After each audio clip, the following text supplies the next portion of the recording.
लगातार जिस प्रकार से साइबर फ्रॉड के केसेस में जो लोग पकड़ा रहे हैं और जिनके खातों में पैसे आ रहे हैं और उसको म्यूल खाते के रूप में जो कार्रवाइयाँ हो रही है और समझते हैं आखिरकार म्यूल खाता होता है क्या?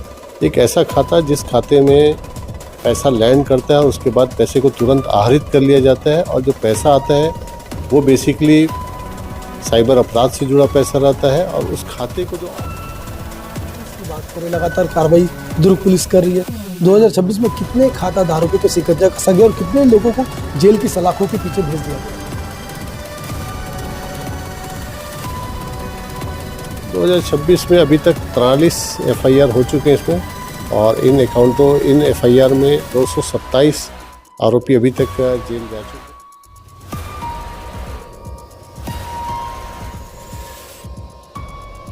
ट्रैफिक पे लगातार आप लोग अवेयरनेस कैंपेन चला रहे हैं, स्कूल में जा रहे हैं, कॉलेज में जा रहे हैं, सड़कों पर उतर रहे हैं। यातायात के समय जो टू व्हीलर से खासकर वो नियम का पालन करते हुए दिख रहे हैं। 10 में से 9 लोग तो हेलमेट पहने।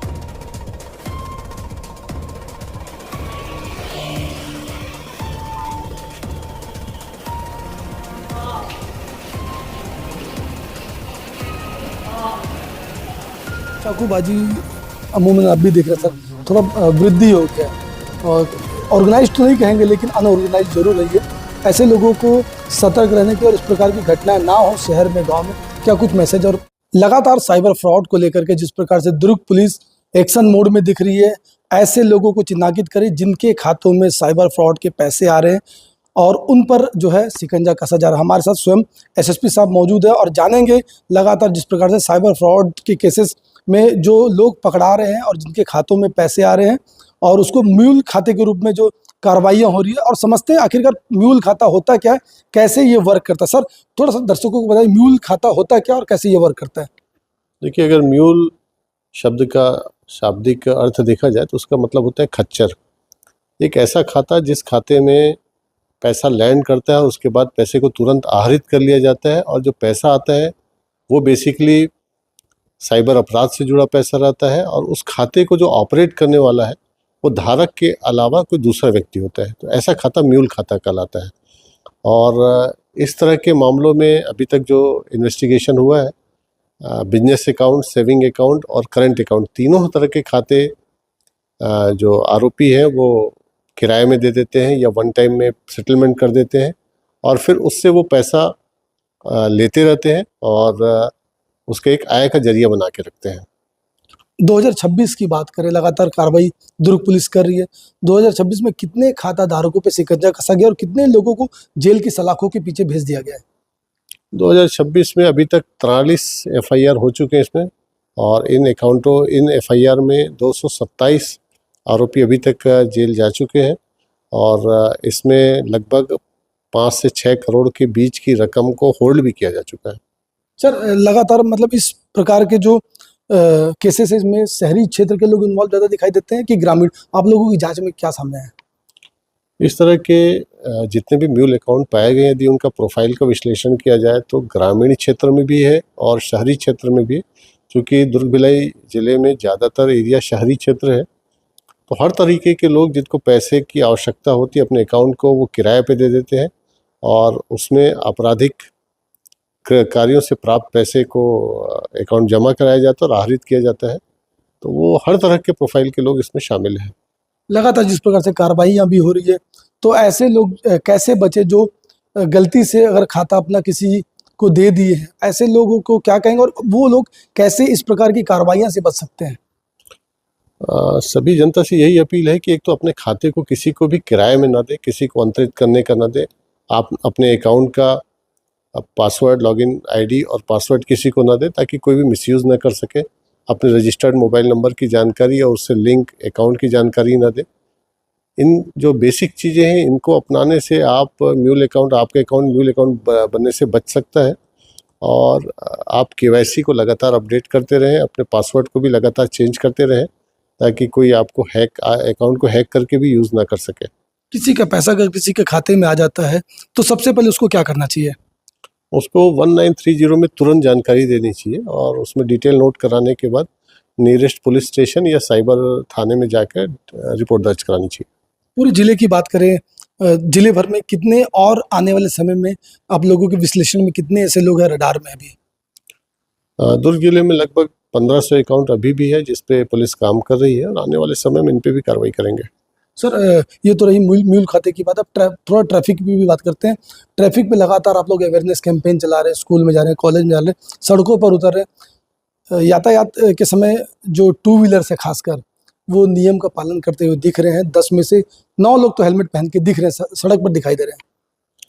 देखिए, हेलमेट का अनुपालन और सीट बेल्ट का अनुपालन दुर्ग भिलाई की जनता ने किया है और इसके लिए दुर्ग पुलिस की ओर से उनका आभार है।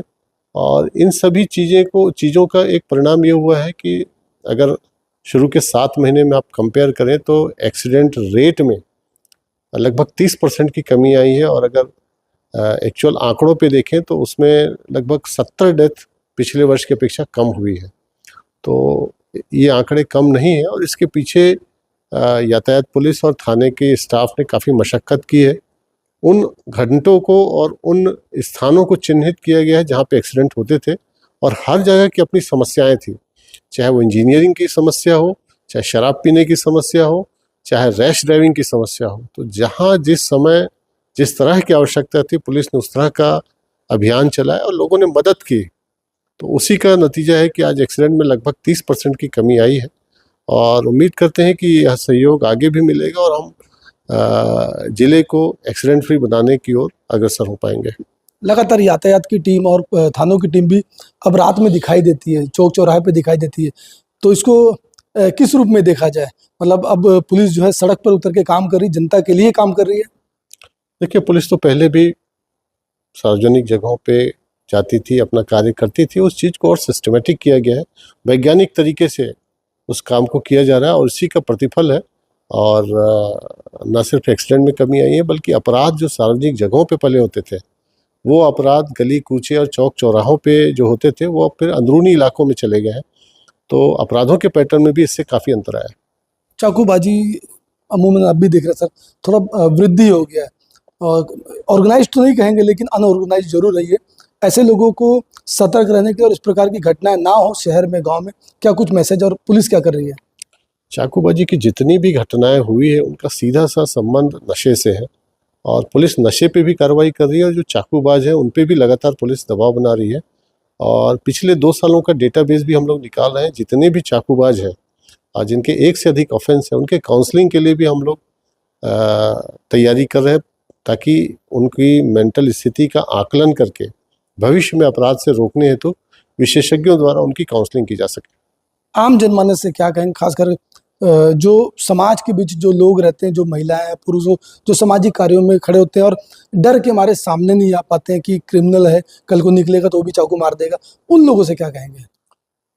देखिए, आम जनता से यही अपील है कि अगर कोई भी इस तरह की जानकारी मिलती है कि कोई व्यक्ति चाकू रखा है या दिखा रहा है, धमका रहा है, आप उसकी सूचना कंट्रोल रूम को दे सकते हैं या फिर 112 के जरिए भी दे सकते हैं और आपका नाम गोपनीय रहता है। आप पुलिस की तुरंत मदद भी प्राप्त कर सकते हैं और इसमें घबराने की बात नहीं है। अगर थाने से मदद नहीं मिल पाती आप वरिष्ठ अधिकारियों को बताएं, पुलिस ज़रूर मदद करेगी। और ऐसे कोई भी व्यक्ति जो इस तरह की हरकत करते हैं, जो सार्वजनिक शांति को भंग करते हैं, पुलिस कड़ी कार्रवाई करेगी। तो बिल्कुल आपने एसएसपी साहब को सुना, हर विषय पर उन्होंने कहा और साफ तौर पर कहा है कि पुलिस सड़क पर उतर चुकी है, शहर में हो चाहे ग्रामीण में हो चाहे अन्य जगहों पर पुलिस काम करे। और लोगों से अपील है कि जो अशांति पैदा कर रहे उनकी शिकायत तत्काल जो है थानों में या वरिष्ठ अधिकारियों से करें। फिलहाल इस पूरी खबर पर आपकी क्या है राय, क्या सोचते हैं, कमेंट में जाए जरूर बताएं। बेहतर खबरों के लिए बने रहे बेहतर संवाद के साथ। धन्यवाद।